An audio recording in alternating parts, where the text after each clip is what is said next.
Hey guys, all right, so we are going to talk angles of elevation or depression. So let's talk about what are these. So angles of elevation or depression, these pertain to right triangles. That's the application we're going to be looking at. And really, it comes down to knowing what the picture is because they're both a ray with an endpoint x. So angle of elevation, you can see that the ray is pointing up, it's elevating. And then for the angle of depression, it's just pointing down. So elevation up, depression down. So that's really it as far as like how you approach these problems. They're basically the same. So the one thing I do want to mention here, either angle is measured between the line of sight and the horizontal line. I'll show you an example of that as we go along. So I think it's best if we just jump right into some examples of where this comes up. So we're going to outline the general steps to this application problem. So the angle of elevation from the point on the ground is 122 feet from the base of the flagpole. This has this angle, so find the height of the flagpole. Okay, so this is talking about looking up at a flagpole. So of course, you know what I'm going to tell you here. The first thing that we want to do is draw a sketch and label it. So here is where we're at. We've got some flagpoles, so we're looking up at the flagpole. So that's kind of the perspective that you want. And then we want to fill in this picture. So we're told that from this point to the flagpole, it's 122 feet. So we can label that. And then we're told that, looking up at the flagpole, this is 22 or 25 degrees and 20 minutes. So we've got this information. Okay. And one other thing that you probably want to do that can be helpful sometimes is just labeling some of these other pieces. Now, what we really want to know is the height of the flagpole. And so this is actually what's going to drive how we set up this problem. So the next thing that we want to do is we want to write an equation to relate the givens. Okay, so how do you decide this? So what this is basically asking you to do is to choose a trig function. So in this case, we want to know the height of the flagpole, and we know this. So we have the opposite and the adjacent, which is why we're going to use tangent, okay? So we have the opposite and the adjacent. So that's the big clue that you've got to look for, and so this is going to give me A over B. So we can set everything up now. From here, now it's just solving the equation. Just make sure that you know any significant digits. Okay, so let's go ahead and do this then. So I plug in my 25 degrees and 20 minutes, and then I've got my A over 122. And I talked about this in the other video on significant digits. So I'm going to take 122 times tangent of 25 degrees and 20 minutes. Okay, so I multiply these things together, and I get 57.8. So this is 3 significant digits. That's how many that we have. Again, if you need a review of that, I will drop a link to it in the description. Okay, and so this would be this in feet. That would be our answer.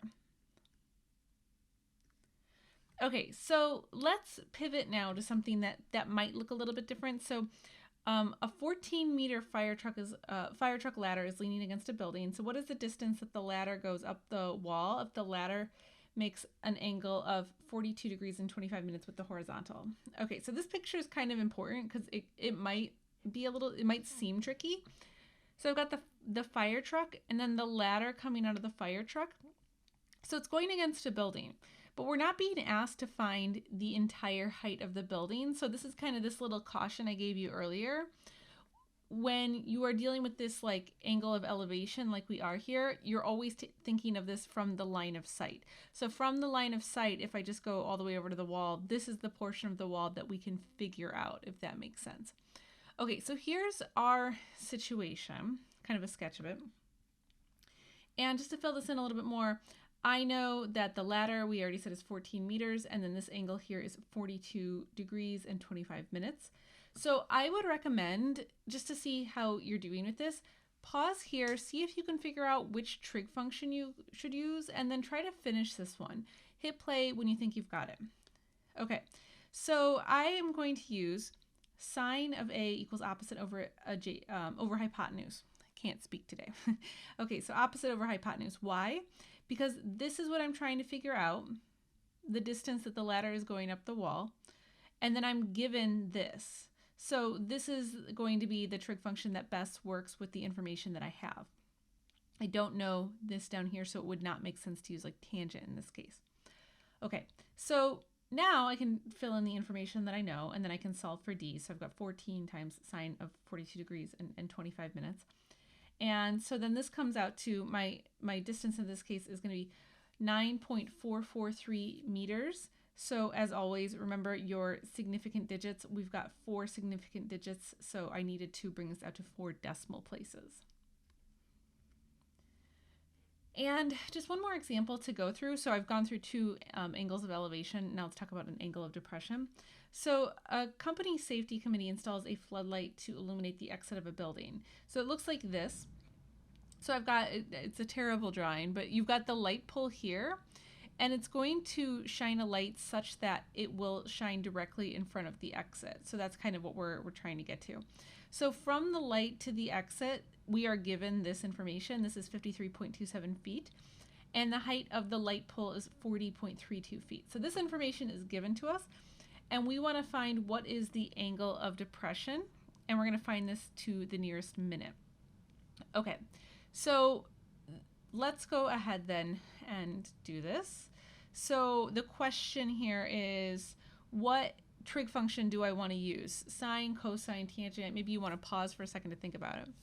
Okay, so I am trying to find, you know, the angle maybe in here. We could say right in here. And so I've got the opposite and I've got the adjacent sides of this right triangle. So I'm going to use tangent, opposite over adjacent. So I can fill this in. So I've got the 53.27 and then the 40.32. So those are just coming from this information in the picture. And now I can go ahead and find that angle, right? So I can do that by taking inverse tangent. So I've got to use my calculator here. And then my calculator can give me an answer in terms of degrees and minutes. So just make sure that you convert to minutes if you need to do that. And so again, just keep your significant digits in mind. This did say to the nearest minute, so we had that hint as well.